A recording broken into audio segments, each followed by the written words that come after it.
찬양 감사합니다. 할렐루야, 할렐루야.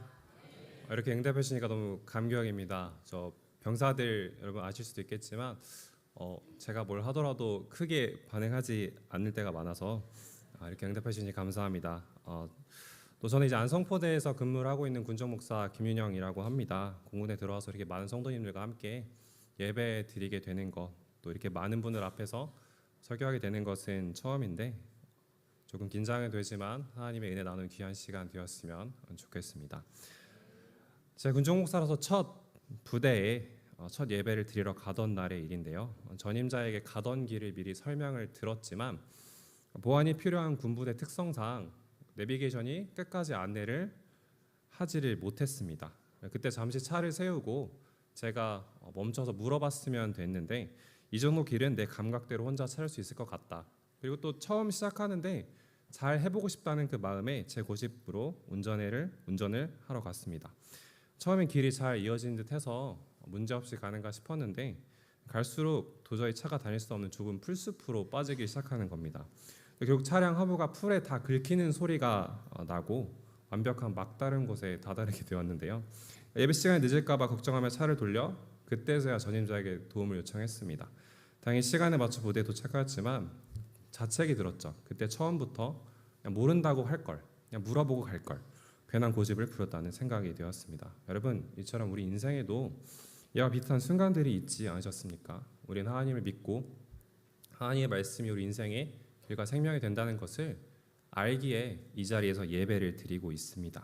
그런데 많은 순간 내 경험, 내 고집, 나의 얄팍한 꾀를 동원해서 내 인생의 길을 내가 만들어 보려고 할 때가 참 많이 있습니다.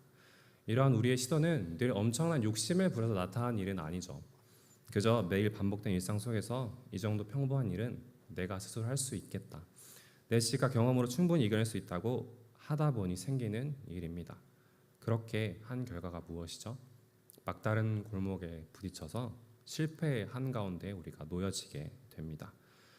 어리석은 말 한마디로 관계가 산산조각 나기도 하고 재정의 위기를 맞기도 하고 그 가운데 우리 뼈저린 고독을 경험합니다. 그때 내가 인생을 망쳤구나, 하나님께 물어봤으면 좋았을 것을, 내가 자초한 이 답답한 현실을 도와줄 사람은 없다고 느끼게 되는 것이죠. 오늘 우리가 읽은 본문의 주인공 야곱이 바로 그 상황이었습니다.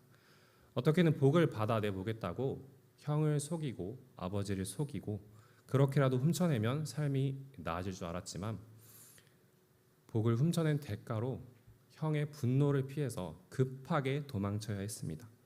야곱이 꿈꾸던 미래와는 전혀 다른 것이 나타나게 되었습니다. 그런데 성경은 야곱이 도망친 그 자리에서 하나님이 새로운 은혜의 경로를 보여주고 계신다고 말하고 있습니다. 오늘 본문을 통해서 그 역전의 은혜를 함께 살펴보기를 원합니다. 본문 11절을 다 같이 한번 보실까요? 한 곳에 이르러는 해가 진지라 거기서 유숙하려고 그곳에 한 돌을 가져다가 베개로 삼고 거기 누워 자더니. 고향 브엘세바에서 외삼촌이 있는 하란까지는 무려 800km 정도에 달하는 먼 거리입니다. 치안을 담당하는 국가, 경찰도 그때 제대로 존재하지 않았겠죠. 지팡이 하나 들고 한 달을 넘게 꼬박 가야만 하는 고된 길이었습니다. 적어도 20km에서 30km 기준입니다. 낮에는 살을 태울 듯한 뜨거운 태양빛을 견뎌야 했고 밤에는 언제 덮칠지 모르는 들짐승과 강도의 위협에 맞서야만 했습니다. 그러다 11절에 이렇게 이야기하죠. 해가 진지라. 불빛 하나 없는 척박한 광야에서 캄캄한 밤을 맞이한다는 것은 절대적인 위기의 상황입니다. 또 이 해가 졌다는 것은 시간적인 묘사뿐만이 아니겠죠. 야곱의 앞길, 캄캄한 현실과 자신이 의지하던 모든 것과의 단절을 의미하기도 합니다. 빛 대신 하나님을 전적으로 의지하지 못한 결과 자기의 꾀와 속임수로 살려있던 자의 인생에 짙은 영적 흑암이 덮이게 된 것이죠. 이제 그가 할 수 있는 것은 피곤하여 지친 몸을 이끌고 그리고 옆에 있는 그 적당한 돌을 찾아서 누이고 자는 것뿐이었습니다. 야곱은 철저하게 무력했습니다. 그가 여기서 할 수 있는 것이 무엇이겠습니까? 광야 한가운데 차가운 거친 돌베개를 삼아서 누워있던 이 야곱 내면은 어떤 생각이 오고 갔을까요? 몸은 피곤했지만 쉽게 잠들 수가 없었습니다. 왜 나는 어머니의 그 말을 수락해서 아버지를 속였을까? 왜 나는 이런 복에 대한 욕심이 있었을까? 복 한 번 받아보려다가 내 꼴이 도대체 이게 뭔가? 뼈저린 후회, 두려움, 철저한 고독이 파도처럼 밀려왔을 것입니다. 물론 지금 야곱이 처한 현실은 그가 자신의 거짓말과 욕심으로 빚어낸 결과입니다. 하지만 여러분 어쩌겠습니까? 이게 야곱의 현실이고 어쩌면 연약하고 어리석은 인간의 어쩔 수 없는 한계입니다. 저와 여러분의 한계이죠. 오늘 살아가는 우리의 진짜 모습입니다. 우리 역시 나름대로는 인생을 한번 잘 살아보겠다고 열심히 노력하고 있지 않습니까? 조금 더 행복해지겠다고 열심히 애를 씁니다. 치열하게 머리를 굴리고 있습니다. 그런데 여러분, 우리에게 닥쳐오는 현실은 무엇이죠? 하나님 의지하지 않고 살았던 그 결과, 대개와 방법을 앞세운 단련 그 끝에서 우리는 많은 순간, 아니 대부분 캄캄한 현실, 어둠에 도착하게 됩니다. 그런데 여러분, 이 무력한 야곱의 이 현장, 삶의 자리에서 야곱이 도망치고 망쳐버린 인생의 자리가 하나님께서 찾아오시는 은혜의 자리로 바뀌게 됩니다. 하나님이 직접 야곱을 찾아오신 것이죠. 12절을 같이 보았으면 좋겠는데요. 꿈에 본즉 사닥다리가 땅 위에 서 있는데 그 꼭대기가 하늘에 닿았고 또 본즉 하나님의 사자들이 그 위에 오르락내리락 하고. 이때 야곱의 모습이 어떠했습니까? 그가 하나님께 눈물을 흘리면서 주님 제가 잘못했습니다. 주님 제가 잘못 선택했습니다라고 이야기하고 있습니까? 그렇지 않죠. 그는 그냥 자고 있었습니다. 무력하게 깊은 잠에 빠져서 고민하다가 어쩔 수 없이 잠에 드는 그런 상황이었습니다. 그때 하나님께서 주권적으로 일방적으로 다가오셨습니다. 그리고 땅에서 하늘까지 닿은 거대한 사닥다리, 계단을 보여주시죠. 그러나 예수님은 요한복음 1장 51절에 이렇게 말씀하셨습니다. 진실로 진실로 너희에게 이르노니 하늘이 열리고 하나님의 사자들이 인자의 오르락내리락 하는 것을 보리라. 야곱이 꿈에서 본 이 거대한 사닥다리는 장차 죄인들을 구원하기 위해 거룩한 하늘 보좌를 버리고 이 척박한 땅으로 성육신하여 내려오실 유일한 중보자 십자가에 달리실 예수 그리스도를 보여주는 그림자의 예표입니다. 이 은혜의 십자가 사닥다리 꼭대기에서 하나님의 음성이 들려옵니다. 13절, 14절에 나타나고 있는데요. 하나님은 형을 속이고 도망친 이 자리에 있는 야곱의 죄악을 아무것도 말씀하지 않으십니다. 너가 문제였다. 내가 이 자리에 있는 것은 너의 죄의 대가다라고 말씀하지 않으십니다. 오히려 누워 자고 있는 야곱에게 이렇게 말씀하시죠. 나는 너의 조부 아브라함과 아버지 이삭의 하나님이다. 그리고 그들에게 주셨던 모든 언약과 복을 야곱에게도 똑같이 적용하여 선언하십니다. 그런데 여러분 14절 하반절의 말씀에 우리는 또한 매우 주의 깊게 보시길 원합니다. 땅의 모든 족속이 너와 내 자손으로 말미암아 복을 받으리라. 여러분 하나님은 왜 이 자격 없는 야곱에게 이런 은혜를 주실까요? 우리의 상식으로는 이해가 가지 않지 않습니까? 죄를 지었으면 벌을 받아야 됩니다. 일방적인 은혜를 왜 주셨을까요? 먼저는 하나님께서 이미 태초부터 야곱을 택하시고 그의 하나님이 되어주셨기로 작정하셨기 때문입니다. 하지만 이 하나님의 놀라운 선택은 단지 불쌍한 도망자 한 사람의 목숨을 구해주고 그에게 복을 주는 데서 끝나지 않습니다. 우리가 함께 읽은 14절 이렇게 나와 있죠. 땅의 모든 족속이 너와 내 자손으로 말미암아 복을 받으리라. 이것은 성경 전체를 관통하는 위대한 선교적 메시지입니다. 하나님은 야곱 한 사람의 하나님으로만 머물기를 원치 않으셨습니다. 마치 이렇게 말씀하시는 것과 같죠. 야곱아 나는 너 하나만 구원하고 복주고 위로하는 것으로 끝내지 않을 것이다. 나는 이 자리에 있는 바로 너를 통해서 열방의 모든 족속을 살리는 축복의 통로로 삼을 것이다. 그렇습니다. 이것이 바로 우리를 부르신 하나님의 궁극적인 목적이십니다. 하나님은 자격 없는 자를 은혜로 찾아오셔서 그를 세상을 구원할 선교적 도구로 빚어내시는 분이십니다. 그리고 공포 가운데 잠자고 있는 야곱에게 15절에 이렇게 말씀하시죠. 내가 너와 함께 있어 내가 어디로 가든지 너를 지키며 내가 내게 허락한 것을 다 이루기까지 너를 떠나지 아니하리라. 조건 없이 부어지고 있는 하나님의 놀라운 은혜입니다. 하나님이 창세전부터 선택하신 야곱을 찾아오셔서 언약을 맺으시고 마침내 세상을 살리는 통로로 사용하시겠다고 직접 선언하시는 하나님의 신실하심의 선언입니다. 그런데 여러분, 이 약속이 우리에게도 똑같이 있지 않습니까? 우리와 영원히 함께 하시겠다고 말씀하시고 지금도 하나님은 우리와 함께하고 계십니다.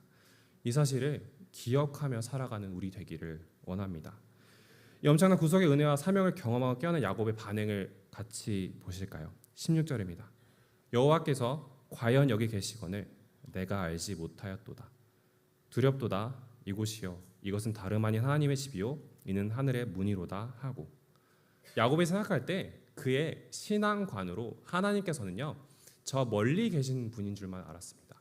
그러니까 이 자리에 계신 줄은 몰랐습니다. 생각조차 할 생각도 못했겠죠. 아버지께서 계신 그 고향에만, 그리고 내가 있는 이 자리 하나님께서 과연 신경이나 쓰실까? 아버지가 계신 그 하나님께 예배드리는 그 제단, 그때 그 자리에 계실지 모르겠지만 하나님께서 이 자리에 계신다는 생각은 전혀 하지 못했죠. 그런데 할아버지와 아버지 하나님이 나의 하나님이 되시고 자기가 도망쳐온 이 절망의 자리, 생존의 위협이 도사리는 캄캄한 광야에도 함께 계셨음을 야곱은 알게 된 겁니다. 야곱의 인생의 전환이 일어나게 되는 것이죠. 지금 이 자리에도 하나님은 나와 함께 계신다. 여러분, 우리에게도 그런 자리가 있지 않습니까? 전혀 하나님께서 계신다고 생각하지 못했던 곳, 이 자리는 내가 전혀 하나님을 생각하지 않고 살았던 곳, 그 곳에도 하나님은 우리와 이미 함께하고 계십니다. 이 사실을 깨달은 야곱은 즉시 행동을 옮기죠. 자신이 베고 자던 돌베개를 세워 기름을 붓고 쫓겨나 도망쳐온 이 자리, 절망의 땅 루스를 예배의 자리 베델로 바꾸어 부릅니다. 하나님의 집이란 뜻이죠. 하나님 이곳에 계시니 내가 하나님의 집으로 부르겠다 선언을 한 것입니다. 이것이 바로 우리가 해야 하는 여러분 사명입니다.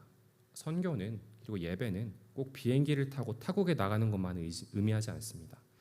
내 일상 가운데 하나님과 전혀 상관없다고 생각되어지는 그 자리에서 내 뜻대로 살았던 그 황량한 땅에도 하나님 함께 계심을 깨닫고 고백하는 것, 그것이 우리가 해야 하는 일입니다. 주님이 이곳에도 주님이 계셨음을 제가 이제 알았습니다. 저의 모든 순간 주님이 함께 하시지 않을 때가 없습니다. 이렇게 우리는 모든 삶의 자리를 예배의 자리로 삼아야 합니다. 이것이 선교적 삶이고 예배의 자의 첫 걸음입니다. 여러분, 제가 사이트 포대에 있다 보니까 느끼는 것은요, 이곳에 있는 나를 누가 과연 기억해 줄까? 병사들도 다 같이 공감하는 내용이더라고요. 저희가 여기 있다는 거, 높은 곳에 있다는 거 몇몇 분은 아실 수 있겠죠. 근데 저는 공군에 들어오기 전까지 산에 부대가 있는 줄을 전혀 몰랐습니다. 근데 그런 곳에 있더라고요. 그곳에도 그러나 하나님은 함께 하십니다. 그런데 이어진 20절 이하의 야곱의 서원 기도를 함께 보기를 원합니다. 하나님, 이 길에서 나를 지키시고 먹을 떡과 입을 옷을 주시어 내가 무사히 아버지의 집으로 돌아가게 해주시면 여호와께서 나의 하나님이 되실 것입니다. 조건적인 기도이죠. 동시에 야곱이 어떤 사람인지를, 그가 어떤 삶을 살아왔는지를 보여주는 솔직한 기도입니다. 하늘의 엄청난 영광을 그는 경험했습니다. 위대한 언약과 사명을 받았습니다. 야곱이 하는 말은 하나님, 저를 지키시고 인도하시고 아버지의 집으로 돌아가게 하시면 제가 그때 하나님을 저의 하나님으로 삼아 드리겠습니다. 얄팍한 거래이고 하나님께 선은 안 되는 참 부족한 기도입니다. 하늘의 단 사다리를 꿈에서 보았지 않습니까? 꿈에서 보았는데 이러한 기도를 하고 있는 것이죠. 그러나 하나님께서는 그를 뭐라고 하지 않으십니다. 이미 야곱의 하나님이셨습니다. 그렇기에 하나님께서는 이 기도를 들으시고 넉넉히 야곱을 용납하십니다. 당장 내일 먹을 것을 걱정해야 하는 도망자기에 이러한 기도를 드릴 수밖에 없구나. 지금 이런 기도를 할 수밖에 없었던 것을 너무나 잘 아시고 그의 솔직하고 연약한 이 기도를 하나님께서는 받으십니다. 끌어 안으십니다. 성도 여러분, 우리가 완벽하게 인격이 훌륭해서 하나님의 자녀가 되고 사명자가 되고 선교를 감당하고 예배자가 되는 것이 아닙니다. 하나님께서 야곱을, 그리고 우리를 너무나 잘 아시고 우리를 끌어안으신 우리의 하나님이시기에 이 자리에 있을 수가 있는 것이죠. 이후에 야곱의 삶이 어떻게 흘러가게 되죠? 하나님께서는 하란에서 20년은 물론이고 그의 평생의 삶을 신실하게 동행하시며 그를 깎고 다듬으십니다. 그리고 기어이 온 열방을 축복하는 이스라엘, 그 이스라엘 영광스러운 조상의 자리에 있게 하십니다. 이것이 연약한 야곱을 그리고 우리를 향한 하나님의 끈질긴 열심이십니다. 사랑하는 성도 여러분, 오늘 창세기 28장의 본문은 수천 년 전 일어났던 단순한 사건이 아니죠. 오늘날 캄캄한 광야를 걷고 있는 우리 교회를 향해, 우리 한 사람 한 사람을 향해, 그리고 나의 실수로 삶이 꼬여버렸다고 자책한 우리의 영혼을 향해 선포하신 하나님의 말씀입니다. 우리가 하나님을 온전히 의지하지 못하고 뇌께로 살다가 돌베개를 베고 철저한 무능력 가운데 쓰러져 있을 때 우리를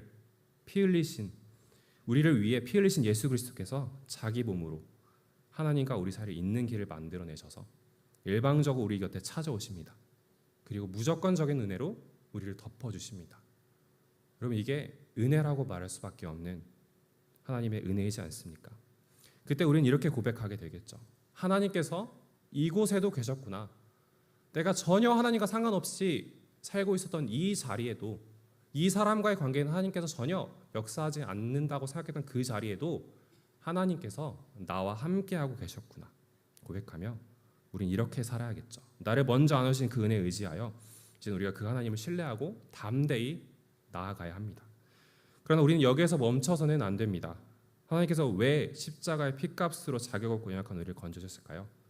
그것은 우리가 하나님을 알기도 전에 이미 그분의 계획 가운데 우리의 하나님이 되시기로 작정하셨기 때문입니다. 그러나 이 복을 나 혼자만 받고, 나 혼자만 위로받고, 나 혼자만 구원받으라고 주신 것이 아닙니다. 예수 그리스도를 통한 하나님의 거부할 수 없는 은혜를 뼛속 깊이 경험한 우리는 결국 그 자리에 가만히 주저앉을 수밖에 있는 것이 아니죠. 다시 일어설 수가 있습니다. 나를 조건 없이 안아주신 그 십자가의 구원의 사랑, 창세전부터 나의 하나님이 되셨다고 이미 우리가 알기 전부터 우리를 사랑하신 그 하나님의 사랑을 이제 이웃에게 전해야 합니다. 하나님은 야곱과 우리의 계산적이었던 기도마저 여러분 내치지 않고 받아주시지 않으셨습니까? 안아주셨습니다. 끌어안으셨습니다.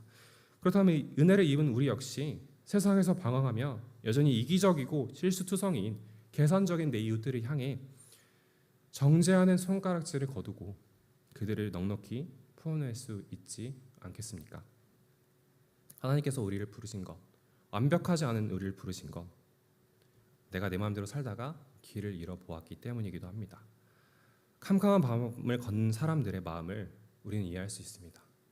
왜 그렇습니까? 우리도 그래 본 적 있기 때문에. 길을 잃어서 캄캄한 어둠 가운데 하나님이 모르던 때가 있었기 때문에 그들에게 다가가 십자가의 은혜를 전하는 진짜 상처 입은 치유자가 될 수 있는 것입니다. 그러니 우리의 삶의 모든 자리에서 주님이 함께 하심을 기억하며 야곱처럼 투박하고 계산적이어도 좋으니 하나님께 솔직히 기도합시다. 도와달라고 주님, 은혜를 달라고 주님, 제가 어떻게 해야겠습니까? 어떻게 이 자리를 살아가야겠습니까? 기도합시다. 쉽지는 않겠지만 하나님께서 계십니다. 우리의 이 미약한 기도를 안으시고 우리의 실패와 상처조차 세상을 살리는 아름다운 사명으로 빚어내실 것입니다. 내 뜻대로 살다가 도망친 자리가 하나님께서 찾아오셔서 하나님의 은혜가 시작되는 곳이며 세상을 살리는 예배의 자리, 선교의 출발점이 됩니다. 이번 한 주간 우리가 마주할 답답한 현실이 우리 앞에 놓여져 있습니다. 우리가 해야 하는 반복적인 일들, 이거 또 해야 하는가, 내가 여기 있어야 하는가, 그런 일들 우리 가운데 놓여져 있습니다.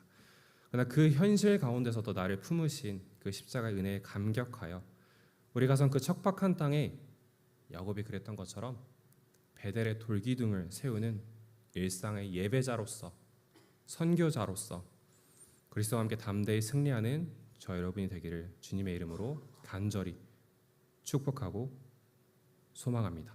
함께 기도하겠습니다. 하나님 아버지, 감사합니다.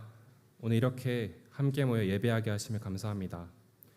오늘 들은 말씀 우리가 기억하며 말씀대로 살기를 원합니다. 내 고집과 내 생각으로 살다가 막다른 골목에 갇혀버리는 우리의 연약함을 고백하오니 주님 우리를 불쌍히 여겨주시옵소서. 또한 주님 내 스스로 실패했다고 힘들어할 때 고독 속에 있을 때 우리를 홀로 버려두지 않으시고 은혜로 찾아주시니 감사합니다. 내가 너와 함께 있어 떠나지 않겠다고 약속하시는 주님의 그 놀라운 은혜 우리가 두려움을 내려놓게 하시고 하나님 은혜에 합당하게 반응하게 살아가게 하여 주시옵소서. 그리고 이제는 이 놀라운 하나님의 사랑을 우리만 누리는 것이 아닌 이웃을 향해 하나님의 사랑과 복음을 전하는 예배자, 선교자 되게 하여 주시옵소서. 우리가 마주할 할 답답하고 척박한 일상의 자리를 피하지 않게 하시고 그곳에도 하나님이 항상 함께 하심을 깨달아 그 자리를 베델이라고 고백하는 우리 모두 되게 하여 주시옵소서. 이 모든 말씀 우리를 살리시고 세상을 향한 빛과 복의 통로로 우리를 만들어 가시는 우리 주 예수 그리스도의 이름으로 간절히 기도드립니다. 아멘.